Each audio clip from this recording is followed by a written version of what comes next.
Okay, so second interview we're looking at for Madeleine McCann, a British girl that was abducted or something, went missing in Portugal. Her family is speaking. And the first interview we looked at was in May, and so this one is in August. So let's see what we got. Kate and Jerry, thank you for joining us on Sky News. Over the past 100 days, you've conducted a phenomenal awareness campaign, which has led to various possible sightings, which have later been dismissed. Just take us through the emotional experience you go through from the moment that someone says, I'm definite that I've seen Madeleine, to when it's discounted. I mean, the main thing for us is knowing if the sighting is credible or not, really. To be honest, we don't go through that emotional roller coaster with regards to the sightings. The only thing that we'll be happy for is when we know it's definitely Madeleine, but we don't go through the ups and downs of that. I mean, the reassuring thing for us is that it implies that people are still looking for Madeleine, and that's really important and encouraging. I think it's self-protection, really, that if you were up and down like that all the time, you just wouldn't be able to function. So it comes back, as Kate says, to the credibility. Now, it's been a tough week for you. The Portuguese press in particular seem to be conducting what could be described as a smear campaign against you and attempting to put the blame of Madeleine's disappearance on you. Where are they getting this information from, and how do you react to it? We don't read Portuguese, so I think that's the first thing to say, that we haven't read the accounts firsthand. There does seem to be a consistency this week and claims from police sources, but to be perfectly frank, we don't know how much of that is true. And she is breathing really hard. She is really nervous. Her chest is going up and down like that. That was an interesting response, though. I'm not saying it means anything, but when they asked, the sightings, how do you feel about getting sightings? And they responded with, that really doesn't move us. Not even a tinge of, hey, that kind of gives me a little bit of excitement, but I do understand. I can't take too much of an issue with their response, but it is very interesting, because I would think that you might say, man, every single time it kind of gets you going a little bit, but we're trying to pace ourselves until it's really her. So saying that, they're really calm, and they talked about a little bit in the last interview, they're really calm about, or they're really focused on intellectualizing this disappearance of their daughter. And he talks a lot about, well, if you rationalize this, that, and the third. So much of it's speculation. What we do know is that speculation certainly doesn't help us.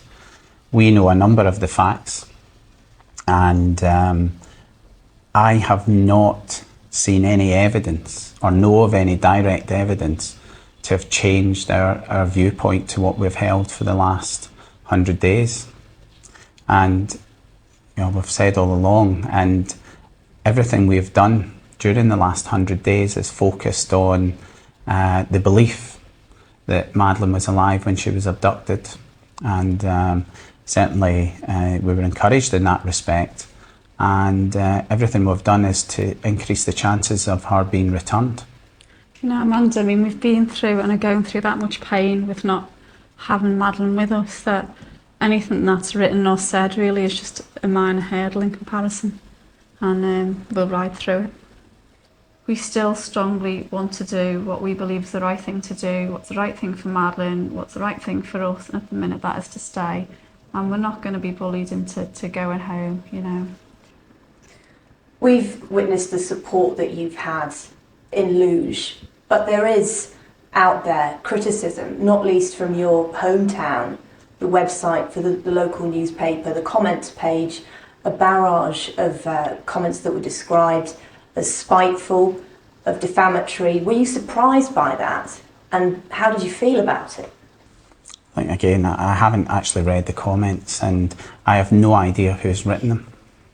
Double down. We've used the internet to try and raise Madeleine's awareness. I don't know who the people are or what they've specifically written, other than the broad terms that you've got. Or what the motives are, because anything written like that is really unhelpful. And then, whatever anyone thinks of our actions, ultimately, and our only focus is trying to find Madeleine. And there's an innocent child missing. That's what anyone thinks. That's the key thing. Madeleine is missing, and we're just doing our absolute best to maximise the chances of her being found. He is very rational, and he powers right through things, man. If he has something that he's trying to say, he's going to say it. He's not going to be deterred. That's what it is, man. And I can definitely see that in their dynamic. But also, too, what she loves about him is that he's like her protector. You see her kind of her shoulder dipping behind his shoulder. She's hiding behind, in her hand sort of on the inside of his. She's sort of hiding behind him as her protector. He's the one who keeps her strong through this time. Anything negative? And I don't see anything bad about their body language. That's written. We've had thousands to counteract that, Amanda. I mean, you'd probably hear, but we've had that much support from people. I don't think we can say thank you enough, really. I mean, that's been so important. And that is the main thing, really, that far outweighs anything negative. Luge itself, a very relaxed, safe feeling resort, and obviously you felt relaxed and safe enough to leave the children to sleep while you went and ate within the complex. Is that something that you've done on other nights? Is it something you were getting a feeling other holiday makers were doing? I can't really comment about, it's well known that we were dining at the tapas bar 50 yards away, and can't comment too much in terms of our patterns and our routines, given the fact that that's subject to the investigation. But I've said before, we both said, if we'd had to think for 1 second that this was taking a risk, it wouldn't have happened. So, I mean, I think that says how safe we felt, Yeah, I mean, it was incredibly quiet, family orientated, incredibly close, and we did feel incredibly safe here. And judging on the letters that I've had, I've had so many supportive letters from families, from other mothers, and they've said, Kate, we've done that, we do that, who would have ever thought that something as horrible as that would happen, It is incredibly rare what's happened to us, but I think, with the way we've talked about it before, it felt very similar to dining in your garden. And I know that, have you ever left a child unattended for any length of time, whether it be you're downstairs and the child's upstairs, or you went to the garage? If we could turn back the clock, and rewind, of course we would. Yeah, we're just sorry we weren't there at that minute. That's a departure from how they stated in the first May interview, because when they asked them, would you do anything different? In the first interview, she mentioned that, hey, we were a little naive, but he was like, well, we've received so many emails and this, that, and the third about how many families would have done the same thing. So to go back and try to change the fact or change the narrative or think that we would do something different, we really can't really think about that. So that's a departure, maybe. And so apparently a conversation is a bit of a softer tone in this second go around. In terms of staying in Portugal, you've both said from the start that you're not going home until Madeleine is safely back with you. Are you both equally as adamant about that? Because there have been some suggestions that Kate, you're the one that really wants to stay, and Jerry perhaps not so much. What do you see as the benefits of staying? And is it true that perhaps you want to stay more? I think we both want to find Madeleine, and we want to do everything possible to help. And we felt staying close to the investigation and trying to move that on and cooperate was a good thing. That's, this week and the week before highlights how important that is. It's been a lot more difficult to progress things if we'd been back in the UK. I think from some practical aspects, in terms of efficiency, I could see benefits of going home, but emotionally, until we've done everything, and we need to know what's happened. Is it difficult for you seeing, because now Luge itself is it's in full swing for holiday season? Is it hard to be in your situation surrounded by people on holiday? I just think every day's hard, to be honest. I don't think that's really made it any harder for me. I just think every day without Madeleine is very hard. I think earlier on I was very conscious that, you know, perhaps our grief and misery may have been affecting other people, and I was not trying to force that on them. I was conscious of that. But you know, our own kids help us keep our feet in the ground, and they give us a lot of joy, and we have to give them love and attention that they deserve as well. So, and you know, I'm not seeing other people enjoying themselves. I don't, you know, that's the way it should be. Now, They are really good. They are really good. They are for the most part together as a unit. They don't talk in circles or in endless conversation. I think as some individuals that I've seen who might have legitimately something to do with parents who have been apart or had an integral part in their child's, what I think have had an integral part in their child's abduction or missing person's case. So I think they're doing pretty good, man, quite honestly, personally, from what I've seen. The campaign has been unprecedented. What's next? Well, to mark the 100 days, we'll be launching the YouTube channel called Don't You Forget About Me, which is a channel for missing children. And there's been a lot of work going on behind the scenes on that. I think it's a fantastic idea, and we're launching it in collaboration, obviously, with the International Centre for Missing and Exploited Children and Google themselves, who will be hosting it via YouTube. And both of whom have been incredibly supportive and just welcome the idea. So.